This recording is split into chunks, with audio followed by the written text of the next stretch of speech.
Welcome, everyone. Welcome. I am not the good-looking guy with the beard on the left. I'm Larry Raff, and I'm very pleased to welcome you to this webinar. A little bit about myself.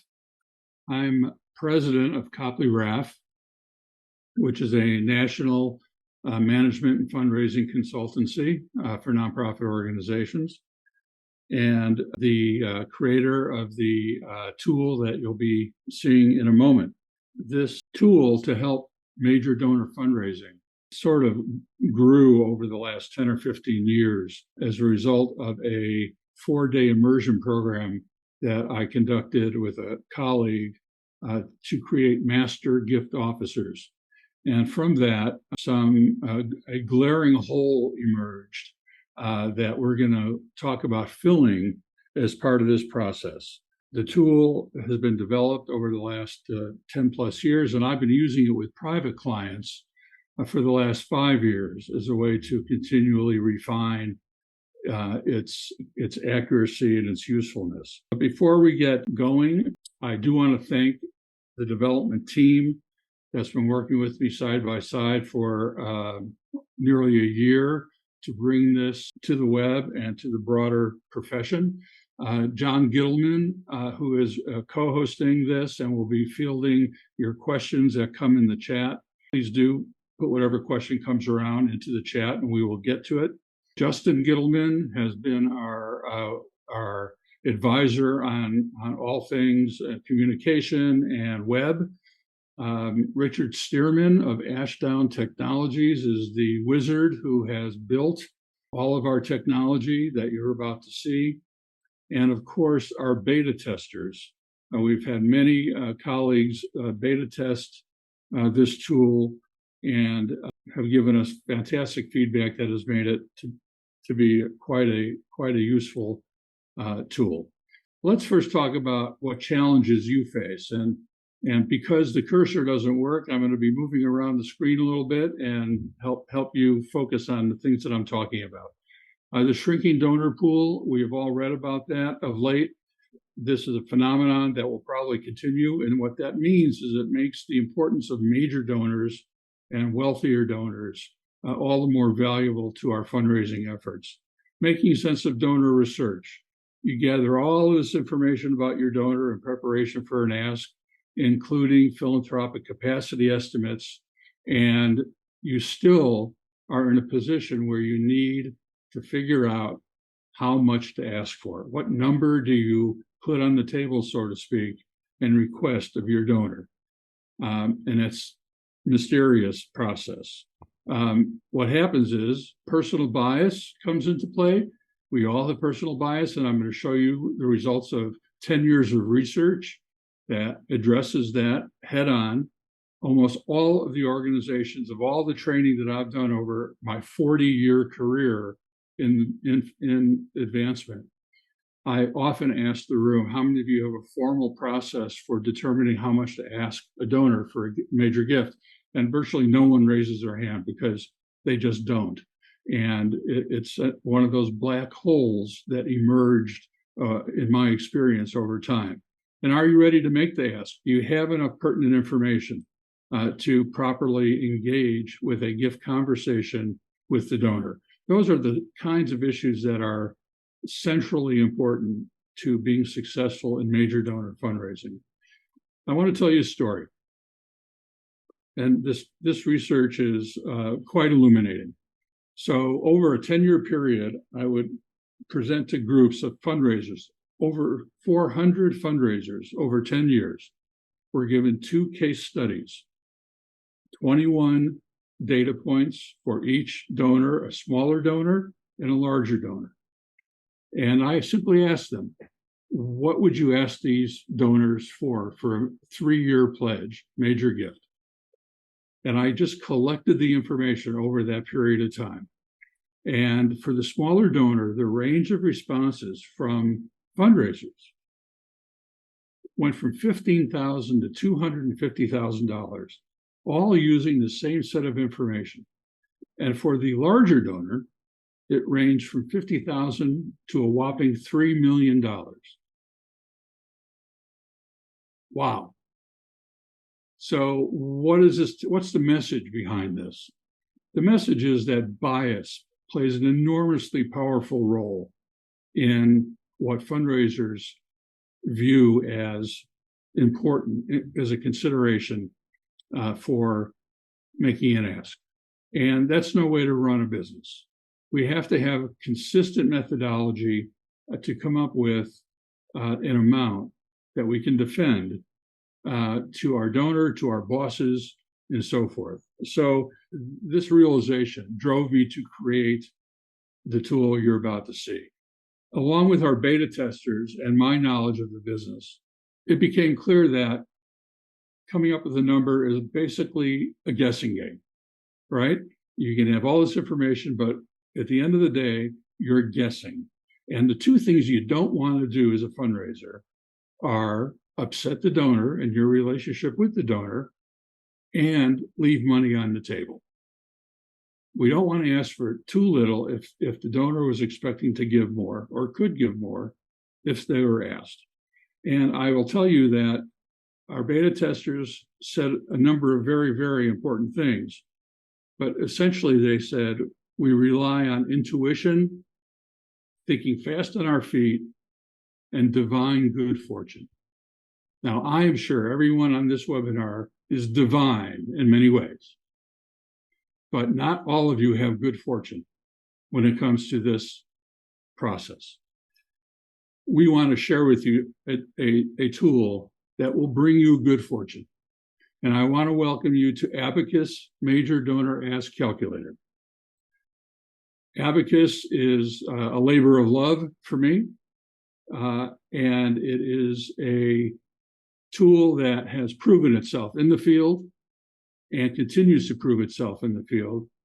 And now we are very excited to be able to share it with the entire industry. And what I'd like to do is begin by starting at the end. This is how I do planning with our clients. I start at the end. Where do you want to be in 5 years? What do you want it to look like at the end of the process? Here is the end of the process for the calculator. What we give you are three important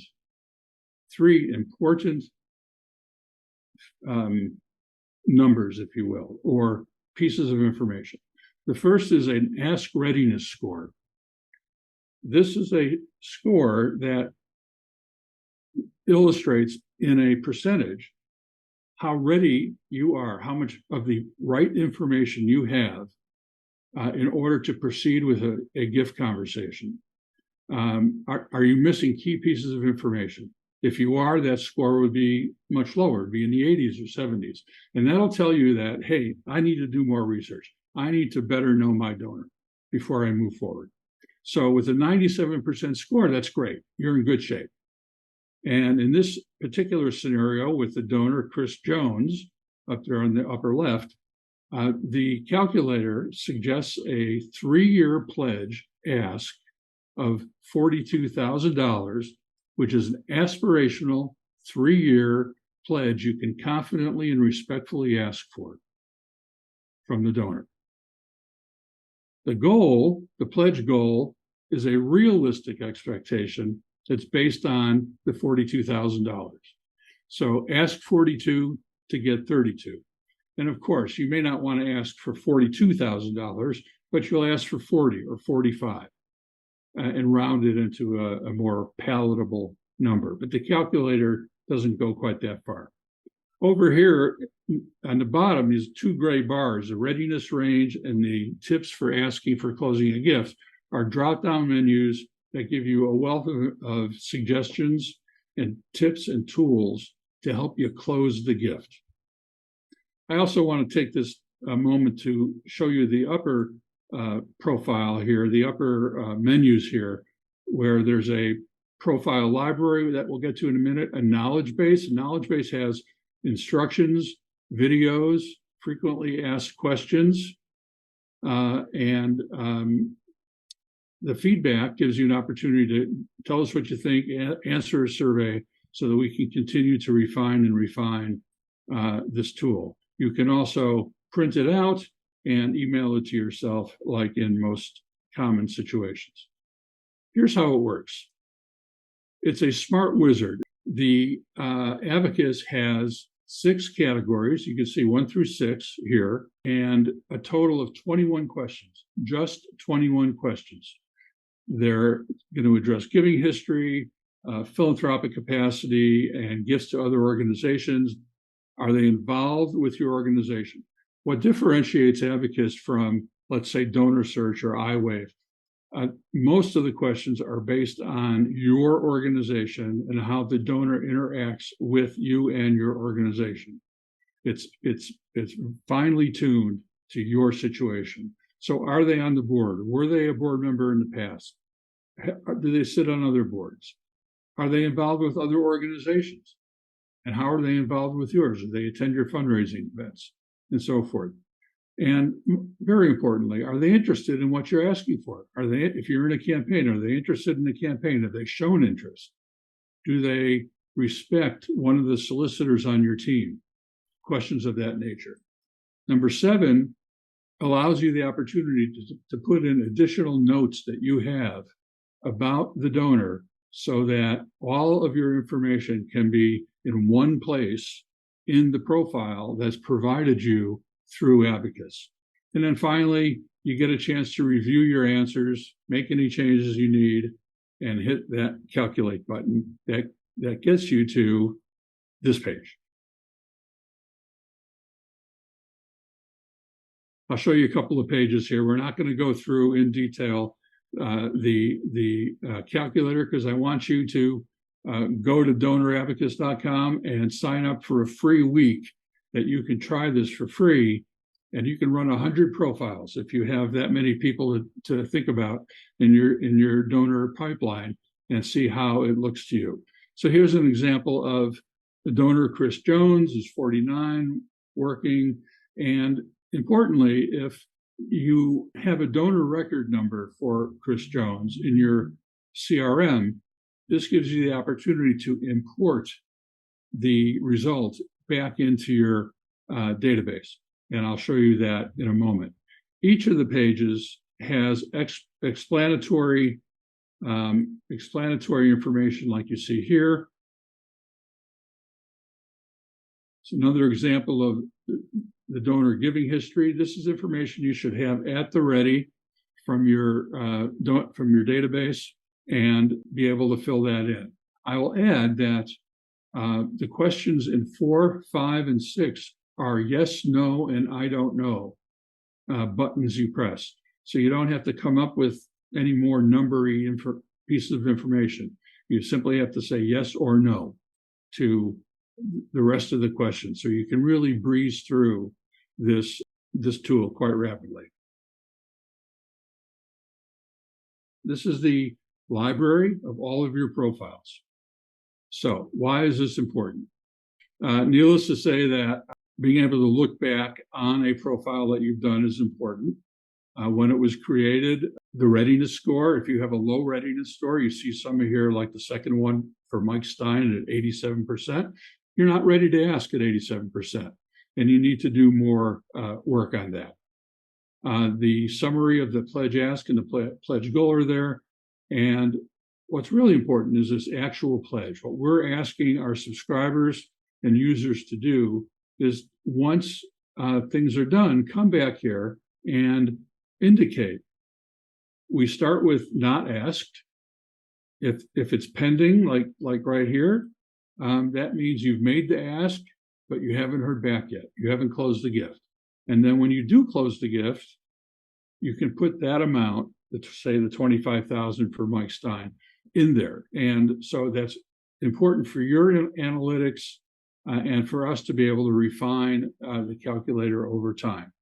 You have a chance to look at the summary of the output, the results page, the detail of all of your answers on a profile sheet. And most importantly, up here, you're able to export your entire library into a CSV file, which you can then use to import into your database or to sort and slice and dice the data in ways that can be useful to you and your manager and your boss, let's say, and yourself, obviously. So it's a great management tool for those shops that have multiple users. Say for instance, consulting firms have signed on, or a large fundraising shop in a hospital. The chief development officer can see the libraries of all of the gift officers' working portfolios. Tremendous management tool for gift officers and for their managers. When to use Abacus? Well, obviously, before you do an ask, you want to do a profile on your donor. You might have to do several profiles as you get more and more information that you may be missing. And that will give you the number that will give you the confidence that you need walking into a gift conversation, that you have behind you a lot of good donor research, as well as this fantastic tool that has made a recommendation that you follow because it's reliable to you. In addition, for those of you who are thinking about doing a campaign or a feasibility study, think about running your top 30, 40, 50 donors through Abacus, and the goal amount that you come up with is what is so accurate, and I'll be showing you that in a minute, for you to be able to anticipate how much you could raise from those 30 to 50 donors as a decision, help you make a decision as to whether to move forward with a campaign or not. It also is useful for valuing your own donor portfolio to give you an expectation of how much you can raise from your current portfolio. The sort of review, I told you that the goal, we give you a pledge ask recommendation and a pledge goal recommendation. The pledge goals right now, with over a dozen profiles of real world pledges, are accurate to within 2% of actual pledges, which is gratifying, needless to say. We did not anticipate this level of accuracy. So far, so good. And I mentioned to you, it's been validated effectively by 400 plus fundraisers. What do I mean by validated? Well, I took all of their responses over those years, and I found the midpoint, the median between it normalizes, if you will, all the variability for both an ask amount and a goal amount, which I asked them for as well. And the calculator comes within 5% of the midpoint of both the ask and the goal of all of those responses over all of those years. That was my starting point to then build in more and more levels of accuracy based on 5 years of using it with Copygraph clients, and then using it with our beta testers and with additional clients. Like I said, 5 years. It has really grounded us in reality. So let me show you a couple of real life examples. Hope you can follow the data here. I wish I could use my cursor, but I cannot. So Robert S., his actual pledge was $2 million. Abacus had a recommended goal, what to expect, was $2 million. We happened to hit it on the head. And the Abacus recommended ask was 2.5 million. Now, the philanthropic capacity estimate, and we used a low range of the philanthropic capacity estimate in our calculation. That's the only thing we use from those services. The low end of the range for this particular donor was $250,000, and it went up to $500,000. So you can see here that if you relied heavily on the philanthropic capacity estimator alone, or nearly alone, you could have left up to $1 million on the table. But by using Abacus, we didn't. With Peter W., smaller ask, the actual pledge was $100,000. Abacus recommended 113,000 as a goal and an ask of 170,000. And the low range of the philanthropic capacity estimator was 150% above the actual pledge versus 13% for Abacus. Bias out of your decision making. And to give you another real life example with a current client in campaign, the executive director and board chair went to a donor's home. Abacus suggested asking for a $100,000 gift. And they went in there and they saw that the home was a little bit run down and the kitchen hadn't been updated in a while. And they started getting cold feet because their biases started to kick in. If they could afford a $100,000 gift, they probably shouldn't be living in a situation that looks like this. And as the conversation progressed and the executive director showed the donor the gift table of gifts that have already been secured, the couple volunteered a gift of $100,000, just like the calculator suggested. Now, if the executive director and board chair had gotten to doing an ask of 50 that they had intended to do, they may have left up to $50,000 on the table. This is why it's so important to remove bias from your considerations. What this chart shows is a aggregation of over a dozen actual real-world pledges. It's the median of the pledge amount of $50,000. The Abacus expected goal came in at $49,000, or 2% off of actual. The ask was 40% off of actual. And the wealth estimators, low end, were a whopping 250% above actual pledges in the aggregate. This continues to reinforce the power and the accuracy of donor Abacus. Finally, I want to invite you to kick the tires. Go to donorabacus.com, sign up for 7 days of use of the calculator, unlimited use at no cost, to give it a try. And then after that, the monthly subscription rate is $40,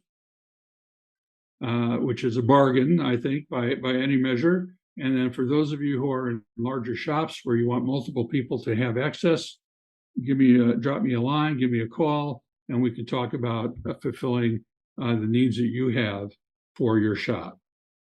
I want to thank you for your attention. I hope this was useful, and I hope that there are some questions that John can share with us. Yeah, thanks, Larry. And so far, I again definitely encourage people to add their questions to the chat. If you haven't found the chat area, it should be somewhere in the bottom part of your screen. Oh, thank you, Natalie. Anyways, Katrina Wadrup asked, I've been working with well screenings that have been accurate, perhaps largely because of real estate. I assume you mean the estimation based on the real estate. How does Abacus differentiate from this? Well, Abacus does not consider real estate, in part because real estate can indicate a level of debt rather than a level of wealth. In addition, the wealth engine, I think I've heard you say, factors real estate into their algorithm that then provides a range, a wealth capacity range that I talked about, and we use the low end of that range.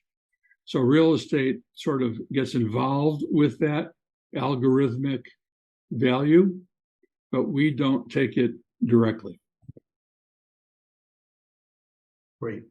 So I want to correct, I think Katrina said that the results that she's received from the well screenings have been inaccurate. I think she corrected herself. Is that correct, Katrina?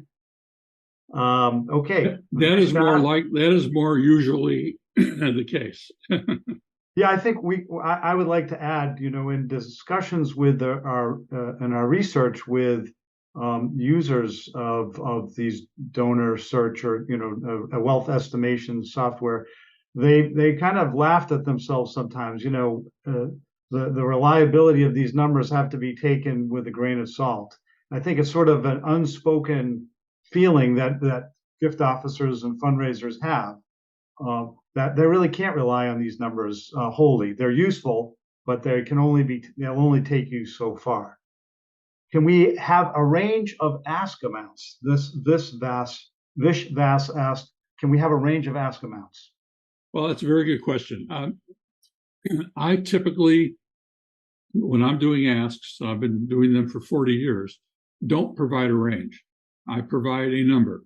However, with Abacus, the recommendation we gave, the 42,000 in this case, we recommend that you run that number by people on your team or donors or staff who know the donor, for a reality check, because something may have happened between the information you have and when you ran the Abacus profile.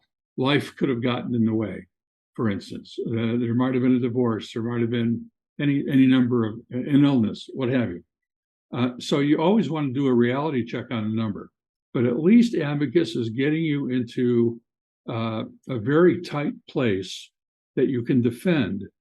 And if an adjustment needs to be made, at least you're making an adjustment from a solid foundation and a solid core that's based on a lot of good data. I would also add too that regarding the wealth assessment services, I've been asking around, including the Lilly School philanthropy. No one has done a study, to our knowledge, and if you know about one, please put it in the chat, comparing the results of wealth assessment tools to actual pledges. What is the relationship?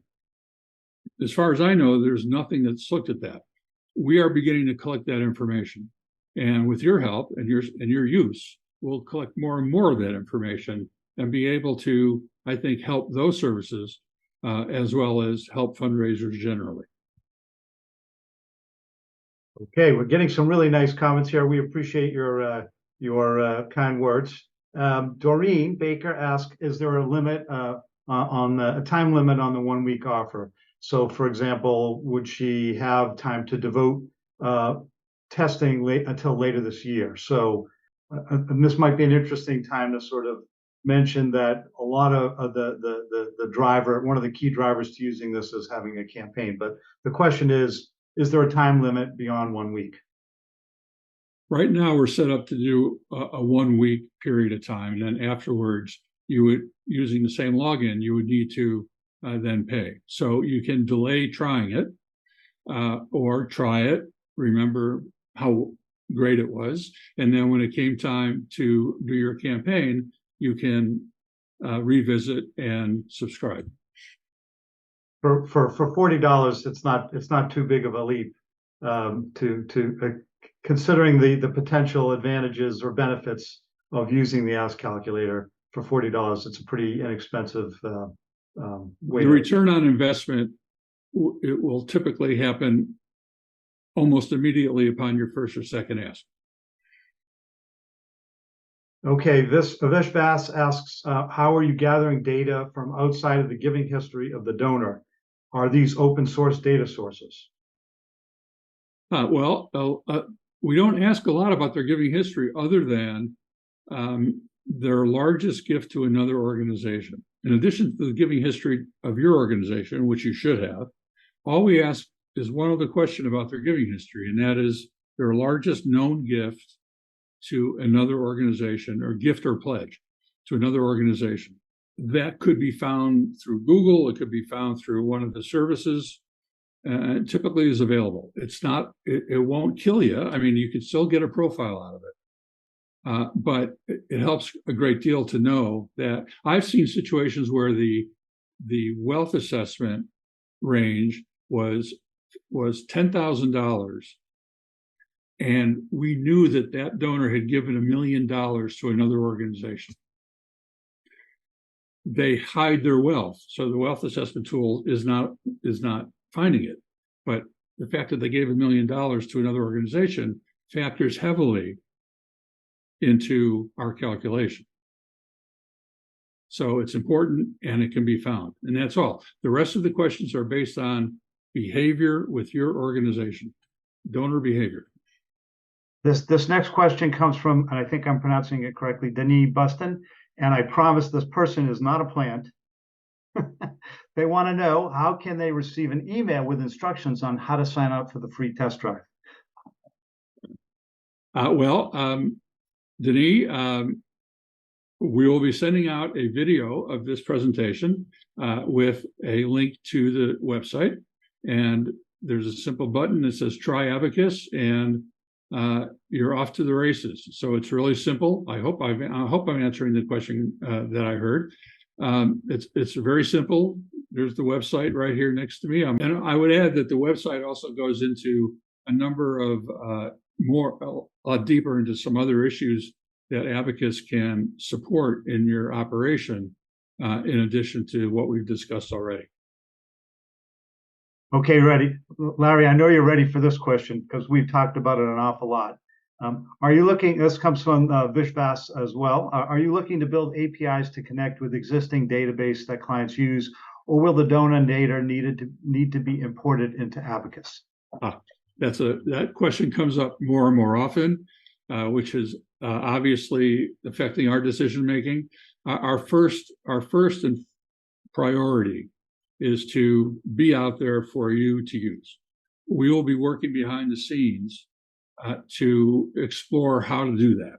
Since there are so many CRMs out there, one, and two, the reality is, if you don't have the data in your CRM to match up to the questions that we have in Abacus, then that creates a challenge. And I've spoken to some prospect researchers who have seen the 21 questions and say that, hey, those should be in our CRM anyway. Those are the right questions to ask. And so my point there is Abacus can be instructive to you on how to build your fields in your CRMs so that you can have interoperability very easily. And John tells me not to make any promises, and I won't, but it's definitely on our radar screen. Another question that comes up a lot. What sectors did you include in your research? A very good question. Well, with 400 advancement officers, we covered every sector handsomely. What's curious, and I'll tell you a little story. I once did a session with fundraisers, all from the SUNY higher education system in New York. They were all fundraisers for SUNY from the different colleges. And I asked them, I gave them the same two test scenarios, small donor, large donor. They came in with the narrowest variability of any group that I had worked with. And why do you think that is? It's a combination of culture and the hiring. They had sort of similar hiring criteria. And so the fundraisers were more uniformly the same and worked within the same environment roughly. And so their variability was less. And so that gives you a good sense of how an institution can affect a result. The institutional self-esteem, if you will, can affect the result. How could I possibly ask for $1 million for my small social service organization? Well, why not? If all of the factors add up and the donor loves what you're doing and can afford to do it, and you can use the money, why not ask for $1 million? And if Abacus supports that, which I've seen, then go for it. So it gives you confidence in doing those things. Okay, we'll stay longer. A couple more questions here. And one comes from our good friend Mark Cummings from Copley Rath. It seems odd to ask for an amount, and I think you answered this, but it bears repeating. Seems odd to ask for an amount if the calculator says 42,000 with an expected gift of 32. Would you normally round up or down to a round number? Well, you should definitely round it. There is a school of thought that says if you're asking for $42,000, you must have something very specific in mind, right? So it tells the donor that you've given this a lot of thought, and by not rounding the number, it could be to your advantage. However, most people are expecting a roundish number. So depending on the feedback you get from staff and donors who know the donor, you would round up if you're feeling confident, if you round down if you think that that's more appropriate. Okay, one more question. And again, if anybody wants to ask more questions, we'll stay as long as you like.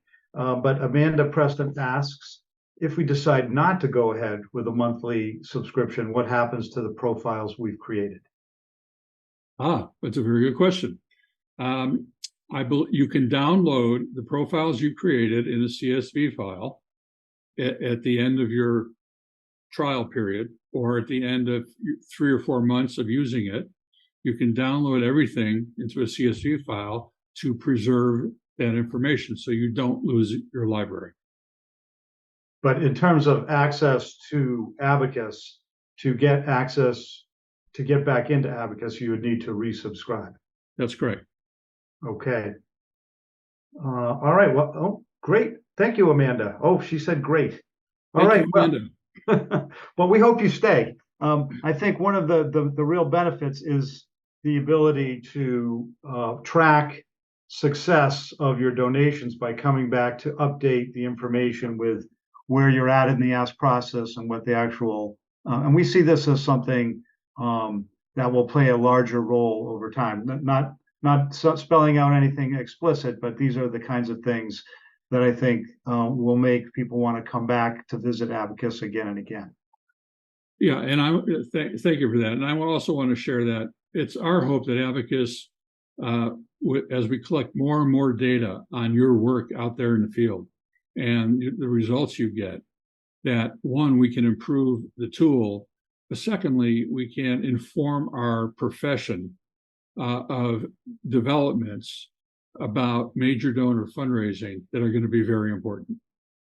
Okay, so I'm going to see if I can ask one last question from me. Who is Abacus, and what do you have planned for the future without giving away exactly what you're doing? What's up with Abacus? Good question. So over 20 years of being a consultant and working with hundreds of nonprofits, I've developed a number of tools that support major donor work and major pipeline development and the like, that we hope to add to the portfolio of Abacus products and tools down the road. So this is our debut, if you will, and the others really do complement what Abacus does. Abacus will continue to evolve. We have plans for several improvements down the road as users continue to use Abacus, that will contribute to the quality of our improvements as well over time, as well as our other tools to make available to the world. I want to thank you all very much for spending your time with Abacus. Please do visit donorabacus.com, kick the tires, give it a run, let us know what you think. And we are going to be here to respond to whatever you have. So thank you.